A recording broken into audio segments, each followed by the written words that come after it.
Welcome back. I hope we all had a fantastic lunch. I know I did.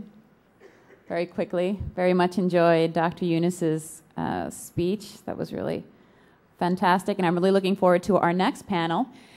And to introduce our next panel, Essential Building Blocks, the Case for Quality Education for All, I'm going to call up Mr. Daniel Porterfield, who is Georgetown University's Senior Vice President for Strategic Development.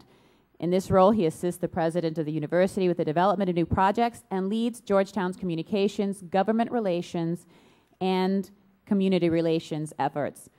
Also an assistant professor of English, he regularly teaches literature courses dealing with human rights, education, and social justice.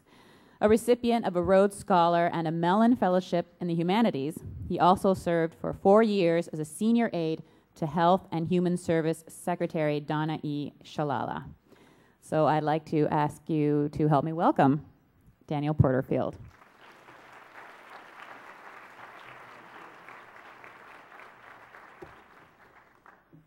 Thank you, Anna Maria, for that gracious introduction. I bring greetings from our president, Jack DeGioia, who is shuttling between our Washington, D.C. home and Georgetown's newest campus here on 42nd Street. I am extremely pleased to introduce our third panel, Essential Building Blocks, the Case for Quality Education for All.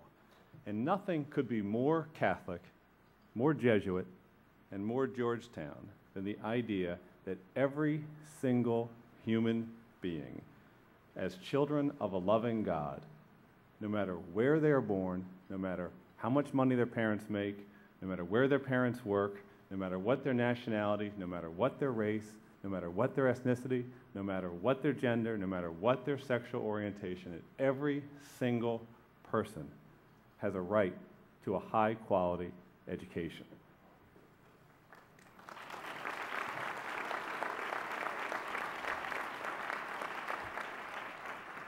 This idea has been at the heart of the Jesuit engagement in the world since the founding of our first school for lay students in Messina, Italy in the year 1547.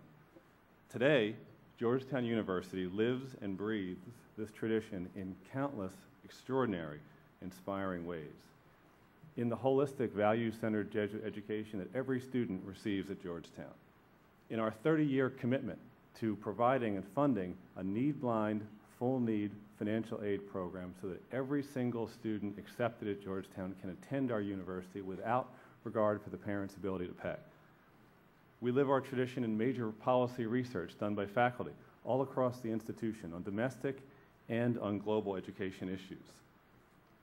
We live our identity in the institutional support we're providing right now for a bold young mayor of Washington, D.C., and an extraordinary reform-minded chancellor, Michelle Rhee, who puts nothing before children. We live our Ignatian commitment to educational equity through our students, through the work that they do, and the way they lead us to do more, with their tutoring of hundreds in Adams Morgan or Anacostia, in the way our students create global awareness through strong campus organizations like UNICEF, the way our students circle the planet still as one of the leading groups volunteering for Peace Corps year after year.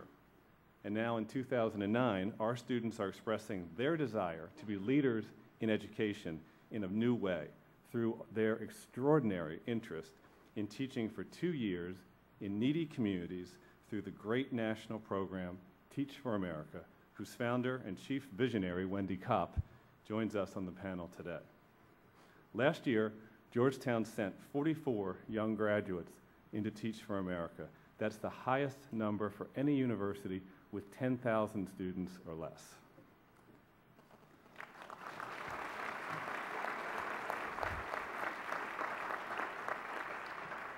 We also see Georgetown's commitment to educational justice in our comprehensive partnership with the Cristo Rey network of 22 new Catholic high schools that is redefining the way this country thinks about educating low-income and first-generation students for high-impact college success.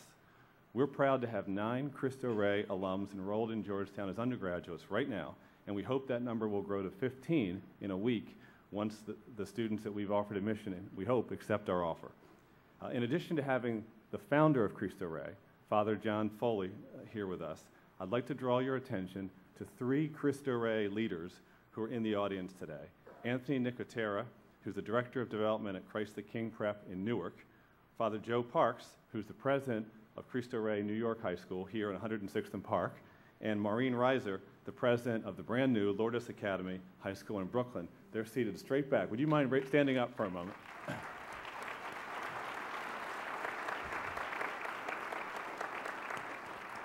And if any of you are looking for a high-impact way to take the ideas and ideals of this panel and put them into action, I suggest you talk to one of those 3 afterwards. Their schools are right here, within 45 minutes of 42nd Street, and they're doing extraordinary work. Well, in our tradition of spreading the good news, we have convened a remarkable panel here today. This group's accomplishments are many and varied. Each one is a can-do leader for others. Each one is what Yeats called one of that, quote, passionate, serving kind. We hope that Georgetown will partner with all of them for many years to come. And so that they can be properly presented to you, I'd like now to introduce our moderator. Since 2006, Pat Mitchell has been president and CEO of Paley Center for Media, which is dedicated to the study of communication and the impact of media in our lives, our communities, and our cultures. Under her leadership, the Paley Center is now focusing on the new media that is more pervasive, more mobile, more personal, and more global, and I think she may be tweeting right now. Well, prior to assuming this role, Pat served for 6 years as the president and CEO of PBS. I think she may be the only person in this room who has won more than 45 Emmy and Peabody Awards combined. Pat, thank you very much for being here. Thank you. Thank you, Dan. And I want to thank you especially for placing the framework for today's conversation at the highest possible order of priority, right straight from the omnipotent power. And I want to thank Georgetown for convening this, because certainly we all know if we're going to have a peaceful and prosperous world, if we're going to have sustainable economies, if we're going to have a future for all humankind, it is going to be because education has been recognized, respected, and put into place as an essential building block for that kind of world.